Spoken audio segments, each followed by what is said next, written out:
বাহিরে এখন প্রচন্ড গরম আর আমি চলে গেলাম শীতের সেই আনন্দময় দিনে। আসসালামু আলাইকুম এভরিওয়ান, আশা করছি সকলে ভালো আছেন।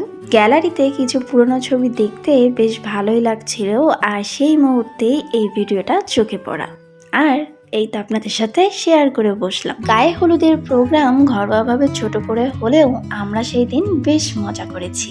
আসলে কি জানেন, একটা ভালো সময় কাটাতে খুব বেশি কিছু প্রয়োজন হয় না, কিন্তু আমরা নিজেরাই যদি ঠিকঠাক থাকি তাহলে সব কিছুই সুন্দরভাবে কাটানো সম্ভব। আমরা সবাই একত্রিত হয়েই হলুদের প্রোগ্রামের খঞ্চের যে খাবারগুলো সেগুলো সাজিয়ে নিচ্ছিলাম। এখানে দুটো কেক রয়েছে, একটা রেডিমেড এবং যে অরেঞ্জ ফ্লেভারের কেকটা দেখতে পাচ্ছেন আপনারা, সেটা আমার ছোট বোন মুস্কান সে হোমমেড ভাবে তৈরি করে নিয়েছে। মাশাআল্লাহ, দারুণ লাগছে। ফাইনালি সব সাজিয়ে নিয়েছি, এবার যেইখানটায় কোণে বসবে সেইখানে নিয়ে যাওয়ার পালা। তার আগে একটু ছবি টবি তো তুলতে হবে। ছবি টবি তুলে নেই, কিছু স্মৃতি এইভাবে স্মৃতি হয়ে থেকে যাবে।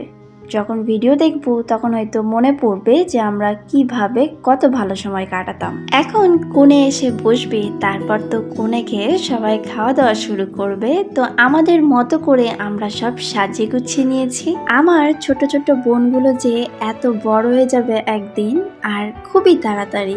সংসার জীবনটাই দায়িত্বটা অনেক, তাই ভালো মতোই দায়িত্বগুলো পালন করো আর নিজেও ভালো থেকো, এই দোয়া করি। বিয়েটা হচ্ছে আমার মামাতো বোনের ছোট মামার মেয়ে, আর এটা হলো মামি।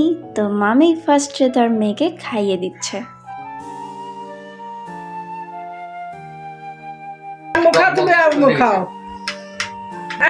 এদিকে তাকাও রুনাপা। আসবি না কাশবি, আসবি ঢাকায় কিসে বল। কাশ্মীর ছোট বোনটা কই? ওই দিয়ে না, মেলা বড় হয়ে ছোট গেছে। আর নাই, সব বড় হয়ে গেছে। দেখো মা এরকম ছিল এ মেয়ে তারা বড় হয়ে গেল।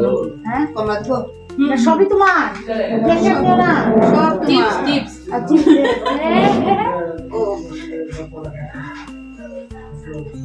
আর ভাইরা কোথায় গেল? খাই দাও সাদা না অত খেতে পারে, অন্য কিছু খাওয়াই। ভরিয়ে দাও। চাকু করবো, চাকু নাই খাইতে হবে না শোনা, তুমি খাও। পিসটা ফাঁকা গেল, আরেকটা লেগ পিসটা আছে। এই মাংস তো বের হয় না, একটু সলিড মাংস দিতে। অল্প অল্প অল্প ভাই, শোনো তুমি টাকাটা চাইলে আমার হাতে দিতে পারো, আমি রাখতে পারি, আমার পকেট আছে। নাপিটা খাইছ না? হ্যাঁ খাচ্ছে ওই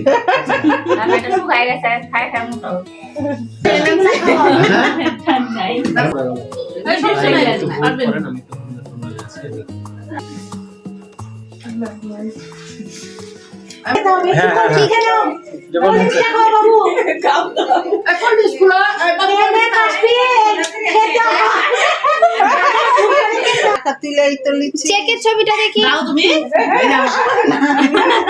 পরিশেষে এটাই বলবো যে এখন যে সিনটা দেখতে পাচ্ছেন, নাতি নাতনিদের সঙ্গে নিয়ে নানি বসে আছেন, এইটাই হলো বেস্ট মোমেন্ট, সেরা একটা মুহূর্ত। ভালো থাকবেন সবাই, আজকে এই পর্যন্তই। ভিডিওটা কেমন লাগলো লাইক কমেন্ট দিয়ে জানাবেন। আল্লাহ হাফেজ।